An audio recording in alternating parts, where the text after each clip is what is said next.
Update update update Facebook আমাদের জন্য নতুন আপডেট নিয়ে এসেছে। আমরা কিভাবে আর্নিংটা বাড়াতে পারবো, কিভাবে সবার বন্ধুদের বন্ধুত্ব বাড়াতে পারবো, সবার কাছে পৌঁছাতে পারবো, তার জন্য আমরা নিজেরাই নিজেদের প্রোফাইলকে সেট করতে পারবো।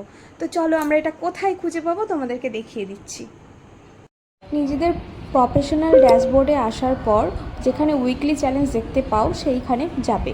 উইকলি চ্যালেঞ্জের নিচে দেখবে লেখা আছে রিচ মোর পিপল, মানে দিস উইকস ফোকাস। তুমি এই সপ্তাহে তোমার কাজটাকে কিভাবে করতে চাইছো? তুমি বেশি মানুষের সঙ্গে বন্ধুত্ব বাড়াতে চাইছো, নাকি শুধু আর্নিং করতে চাইছো, নাকি আর্নিংয়ের সাথে সাথে বন্ধুত্ব বাড়াতে চাইছো? এই তিনটে অপশানই তোমাকে দেওয়া হয়েছে। তুমি যে অপশানটাই নিজেকে সেট করবে তুমি সেই রকমই উইকলি চ্যালেঞ্জ পেতে থাকবে। আমি দেখো এখানে তিনটে অপশানেই ক্লিক করে দেখিয়ে দিচ্ছি। প্রত্যেকবার লক্ষ্য করো যে আমাদের কাজগুলো কিন্তু পুরো আলাদা আলাদা হয়ে যাচ্ছে। এটা কিন্তু একদিক দিয়ে খুব ভালো হয়েছে। তুমি যদি আর্নিং শুধু চাও তাহলে তাড়াতাড়ি আর্নিং করতে পারবে। তুমি যেভাবে নিজেকে সেট করতে চাও ঠিক সেভাবেই কাজ করতে পারবে।